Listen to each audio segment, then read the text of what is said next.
Donc bonjour Monsieur Jean-François Husson, vous êtes sénateur de Meurthe-et-Moselle. Donc pour commencer, est-ce que vous voudriez bien vous présenter? Donc Jean-François Husson, sénateur de Meurthe-et-Moselle depuis 2011. Je suis également conseiller municipal à la ville de Nancy et conseiller métropolitain. Donc pour vous, quelles sont les missions d'un sénateur? Les missions, elles sont grandes. D'abord, il y a tout le travail législatif, donc d'élaboration de la loi. Vous savez que en France, on a un régime bicamériste, l'Assemblée nationale et le Sénat, donc on participe à la construction et à l'élaboration de la loi. Et puis il y a également tout le travail de contrôle de l'action du gouvernement qui est également dans la Constitution. Alors, dans le travail législatif, aujourd'hui c'est assez, comment dirais-je, c'est assez même à la mode de dire les parlementaires doivent être à Paris. Aujourd'hui, globalement, ils n'ont que ce mandat. En tous les cas, ils ne peuvent plus être ni maire, ni patron d'exécutif, ni vice-président, ni adjoint, même d'une toute petite commune. Mais je continue, moi, de penser qu'on est comme tout le monde, il faut avoir plutôt deux jambes, deux bras, deux yeux, et que c'est bien d'avoir à la fois parce que le ressort de l'action publique, il est d'abord notre territoire d'élection, qui est le département. Donc il faut continuer à être en contact avec le terrain, ne serait-ce que pour pouvoir faire remonter, je dirais, des informations, par des expériences, par des rencontres, par des demandes vécues. C'est ce qui doit aussi nous permettre, comment dirais-je, sur certains textes, d'intervenir, de proposer des modifications, ce qu'on appelle des amendements dans les textes de loi. Voilà. Donc il y a tout ce travail qui est un travail important qui nous mobilise tout au long de l'année. D'accord. Donc vous avez parlé du coup aussi de l'Assemblée nationale, mais pour vous, c'est quoi les réelles différences entre l'Assemblée nationale et le Sénat? Il y a une première grande différence. L'Assemblée nationale, les députés sont élus au suffrage universel, c'est-à-dire tous les Français votent peuvent voter, puisqu'il y en a qui ne vont pas voter, mais pour élire leurs députés, alors que le Sénat, de par la Constitution, a un mode d'élection différent. D'abord, il représente les collectivités territoriales, on l'appelait le Grand Conseil des communes de France. Et puis nous sommes élus au second degré, c'est-à-dire qu'en Meurthe-et-Moselle, où il y a 730 000 habitants, le corps électoral, ce sont les grands électeurs, c'est-à-dire les maires ou les représentants des communes, le nombre d'élus par commune variant en fonction de la taille de la commune. Et on a aujourd'hui un collège électoral en Meurthe-et-Moselle d'un tout petit peu plus de 2000 grands, on les appelle les grands électeurs. Donc c'est une élection, je l'ai dit, qui est au second degré. Donc d'ailleurs, constitutionnellement, l'Assemblée nationale a toujours le dernier mot, ce qui s'entend assez bien, puisque d'un côté, vous êtes élu au suffrage universel, et de l'autre, vous êtes élu au second degré. Par contre, ce que je crois vraiment dans les différences, je crois que ce qui est important, c'est de faire en sorte de bien comprendre aujourd'hui, dans une société qui est presque un peu sous la pression de l'immédiateté, il faudrait tout faire tout de suite, même avant d'y avoir pensé. Il faut penser aussi que pour la loi, pour qu'elle soit bonne, il faut éviter qu'elle soit faite dans un temps trop court et sous la pression. Une bonne loi ne peut jamais être faite et de bonne qualité si elle est décidée dans la précipitation. Donc par rapport au temps de travail que vous pouvez mettre du coup en tant que sénateur, combien de temps vous pouvez travailler en moyenne par semaine?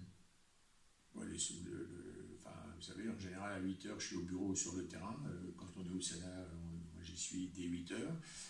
Et quand vous êtes au Sénat les 3 jours par semaine, en général, puisqu'on a des séances tous les jours le soir, donc en général c'est jusqu'à minuit. Voilà, et puis c'est 6 jours sur 7 en moyenne, si on fait une moyenne globalement, donc ça va, les journées sont bien remplies.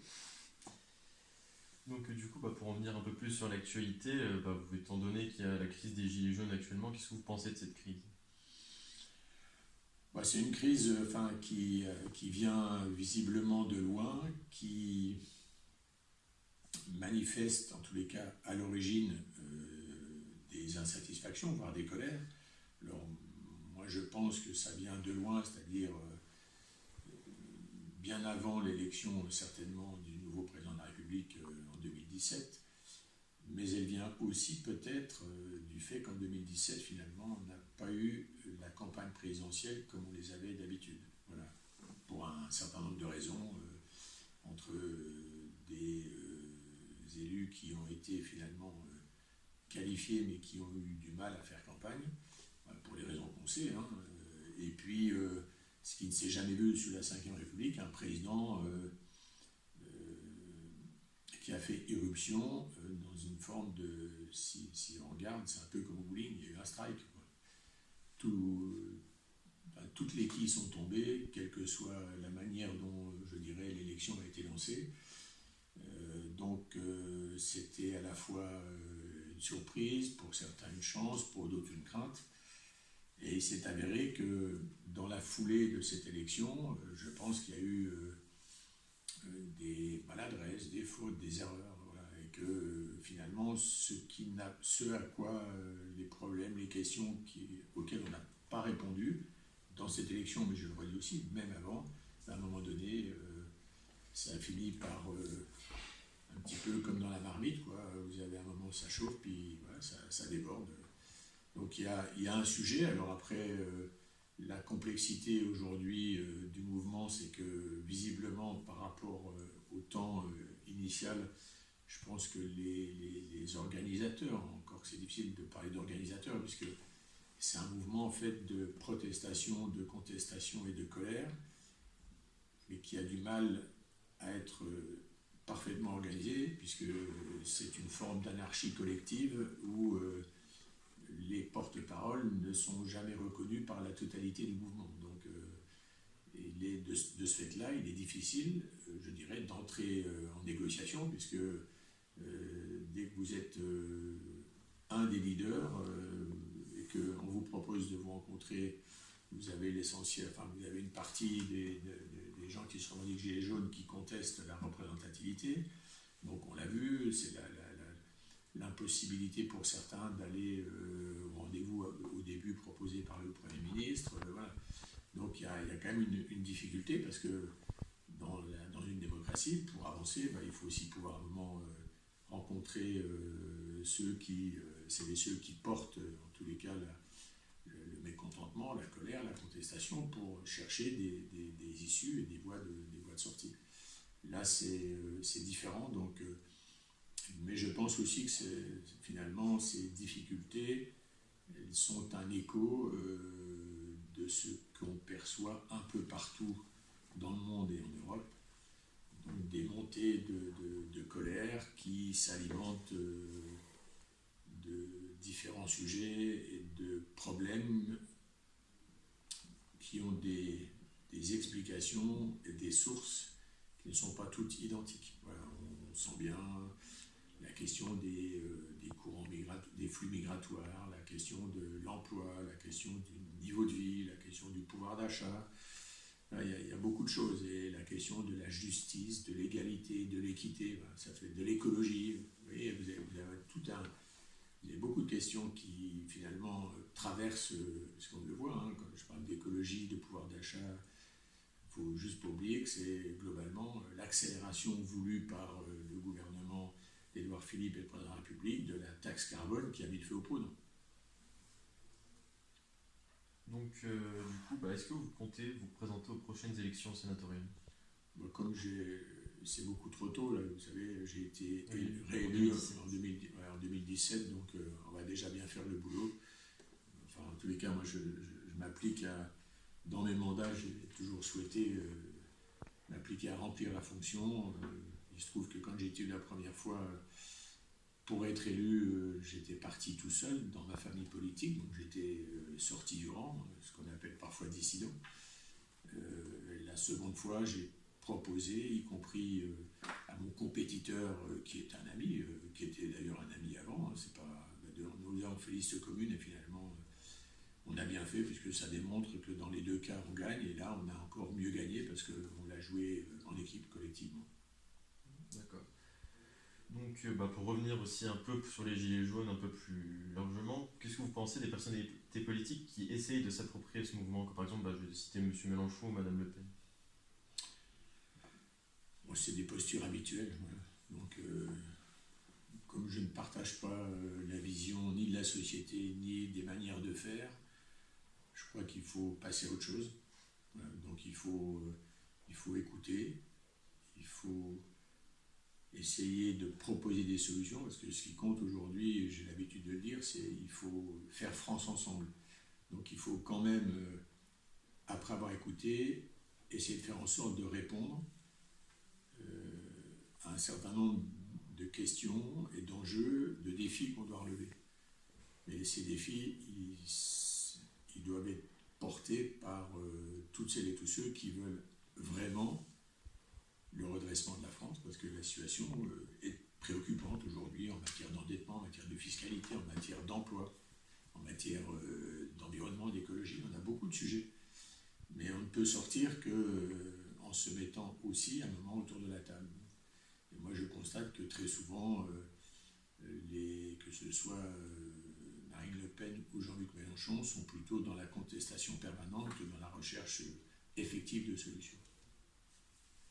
Est-ce que vous serez prêt à voter contre une loi qui a été proposée par votre parti politique, mais qui ne correspondrait pas à vos valeurs? C'est même pas comme ça qu'il faut poser la question. Moi, d'abord au Sénat, il faut le savoir, on a une liberté de vote. Et, je vais vous donner, j'étais rapporteur du projet de loi Pacte, porté par la majorité du gouvernement. Et en tant que rapporteur, j'ai voté pour cette loi quand, alors évidemment pour la loi telle qu'elle est sortie du Sénat, mais j'ai y compris été minoritaire dans mon camp, par exemple, sur le sujet des privatisations. Ça ne me pose aucun souci, et heureusement que dans un même courant de pensée, je dirais, on peut avoir des points de vue sur des sujets différents. On sort plus fort quand on accepte les différences, y compris dans sa famille politique. À partir du moment où ça se fait en bonne intelligence et, comment dirais-je, à livre ouvert, ça pose aucun souci. Donc ça m'est déjà arrivé et ça n'est pas... Enfin, heureusement que c'est la démocratie. Donc une dernière question pour clore cette interview. Est-ce que vous pensez que les jeunes d'aujourd'hui devraient plus s'intéresser à la politique pour améliorer le monde de demain? Je vais répondre peut-être de manière banale. Oui, bien sûr, mais ça dépend de tout le monde. Je pense qu'aujourd'hui, on a une vraie... Et depuis un certain temps déjà aussi, on a un problème d'intérêt de porter à l'engagement de manière générale, que ce soit pour la politique, pour les syndicats, parfois pour l'engagement associatif. Voilà, il faut se poser la question, ça veut dire... moi, je constate que les associations, on n'a jamais eu autant d'associations en France. Alors elles sont souvent maintenant, elles portent souvent des causes plutôt que de portée générale.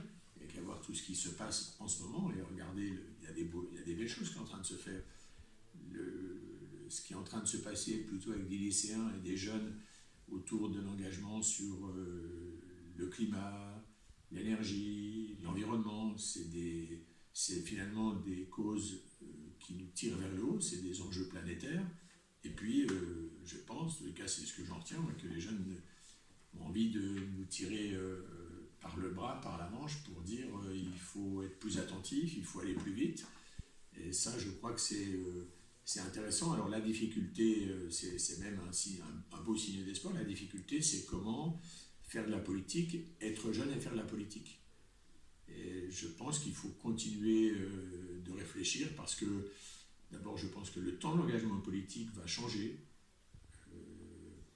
Pour mille et une raisons, je ne suis pas sûr qu'on continuera en France d'avoir, comme ça a longtemps été le cas, des carrières politiques très longues. Il faut certainement avoir des temps d'engagement plus courts, avec des objectifs, et puis savoir se remettre dans la vie professionnelle, voilà, avec d'autres formes d'engagement. Donc évidemment, pour tout ça, moi je peux y penser qu'on a besoin de jeunes, et de jeunes de tous horizons, évidemment de jeunes filles et des jeunes garçons, parce que parfois il y a encore des lieux d'engagement où il y a plus de garçons, c'est souvent encore le cas. Je crois qu'il faut travailler à cet équilibre, et puis il faut des jeunes de tous les milieux et de tous les territoires. Je veux dire par là, c'est bien d'avoir des jeunes avec des têtes bien faites, de territoires qui sont souvent plus des territoires urbains, voilà, parce que historiquement, il y a plus de concentration de population, enfin, pour mille et une raisons, hein, qui tiennent à la sociologie, à une forme de déterminisme social. Mais moi, je souhaite aussi qu'il y ait des jeunes de tous les quartiers, quand ils sont en ville, vous voyez ce que je veux dire, et puis des jeunes qui viennent aussi des villes moyennes, des jeunes des territoires ruraux. Parce que c'est par le croisement des expériences, des cultures, des profils, qu'on ira plus loin. Et pour ça, on doit aujourd'hui réfléchir pour essayer de mettre en place des voies, des outils pour amener ces jeunes de différents territoires, je le redis, de différentes origines sociales et socio-professionnelles, à s'intéresser à la vie publique. Et il n'y a pas de raison qu'on n'y arrive pas. On a aujourd'hui beaucoup de conseillers municipaux d'enfants, de plus en plus. On a des conseillers de jeunes. Dans le milieu associatif, on voit bien qu'on a l'éducation populaire, les MJC, les foyers ruraux. On a beaucoup de territoires d'engagement. Il faut être attentif et il faut, il faut tirer le fil.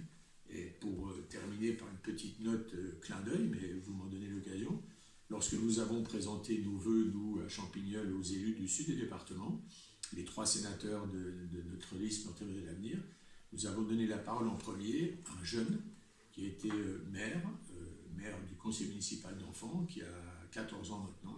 Il n'avait pas tout à fait 14 ans quand il a présenté les vœux. Et en quelques minutes, il a soulevé par ce qu'il a dit et par son engagement. Petit problème dû à la compression de l'image, donc je vais me permettre de répéter en gros ce qui a été dit par M. Husson et par moi-même.